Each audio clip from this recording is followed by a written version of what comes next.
देवतांचं रक्षण केलं म्हणून त्याला राक्षस असं म्हटलं गेलं. एक यक्षकुळ आणि दुसरं राक्षस कुळ अशी दोन कुळ विस्तारित झाली. त्यातूनच हेतीचे विश्वाच्या ठिकाणी विद्युत केशी आणि केशी अशा प्रकारे पुढे शाखा सुरू झाले आणि त्याचेच माली, माल्यवन आणि सुमाली या सुमाली कवी ग्रहस्थ निर्माण झाला आणि ग्रहस्थाचा पुत्र म्हणजे तुमचं सर्वांचं मूळ ब्रह्मदेव आहे. साहजिकच. मग सांगा, ब्रह्मदेव आपल्या अंगाला भस्म धारण करतात की नाही? या विश्वाच्या ठिकाणी ब्रह्मदेवच नाही तर प्रत्येक जीवानं संध्या करत असताना भस्म अंगाला लावून संध्या करावी. न पेक्षा स्नान केल्यानंतर पापपुरुष निर्माण होतो. तो पापपुरुष निर्माण होऊ नये याच्यासाठी प्रत्येकानं संध्या करत असताना भस्म अंगाला लावावी. जर का अंगाला भस्म धारण करतात आणि भस्म धारण करताना अर्घ्यदान देतात तर मग मला सांगावं, ते सुद्धा अर्घ्यदान देताना भस्म धारण करत असताना तुमचे राक्षस मरतातच.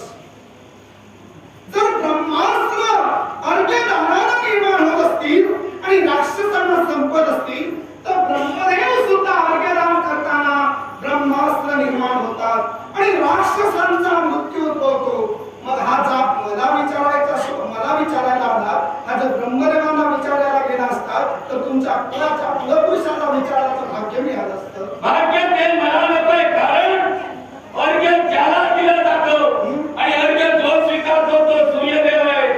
आता तुझ्या कर्मी ही गोष्ट घडलंय. कर्म करणारा प्रत्येक जण कर्म करत राहणार.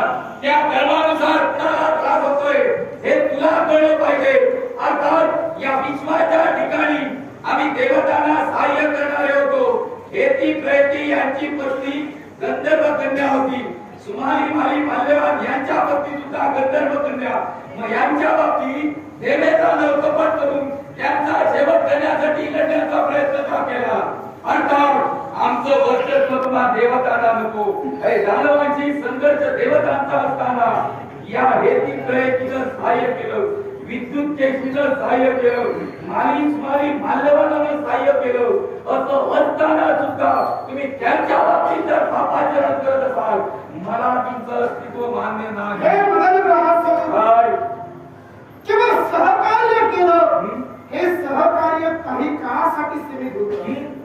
यक्षाने नेहमी मात्र देवतांना सहकार्य केलं असताना जन्माला आलेला मुलगा सुकेशी याला मात्र मुलाला सोडून दिलं, वाऱ्यावर सोडिला. तेव्हा शिव शंकरांनी त्याचं रक्षण केलं. मग ज्या देवाने तुमच्या कुळातील एका जन्माला आलेल्या बालकाचं रक्षण केलं तेव्हा देवतांना तुम्ही दोष दिला नाही.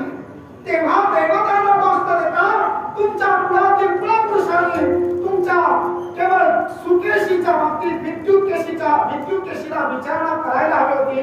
का केली नाही? एकच कारण आहे, याच्या अगोदर फेरेत राहणं.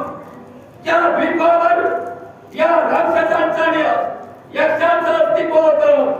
त्या अस्तित्वाला मोडून काढण्यासाठी, मोडीत काढण्यासाठी देवेंद्र तत्काळाला कारण दानवांना पराजित करण्याचं सामर्थ्य याच्या अंगी होतं आणि तेच पराक्रम देवतांच्या बाबतीत कुठीला होती.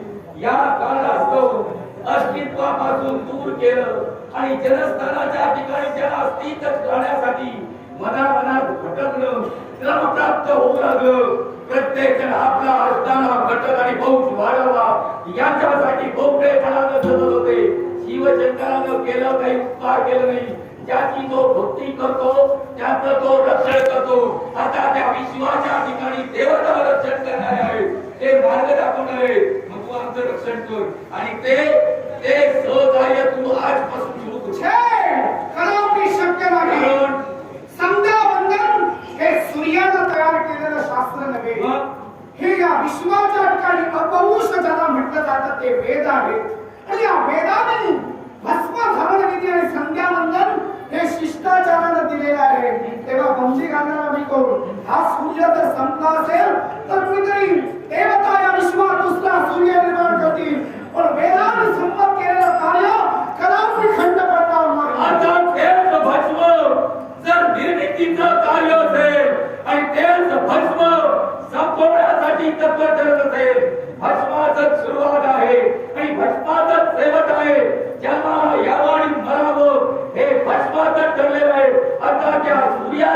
करून स्वतःच्या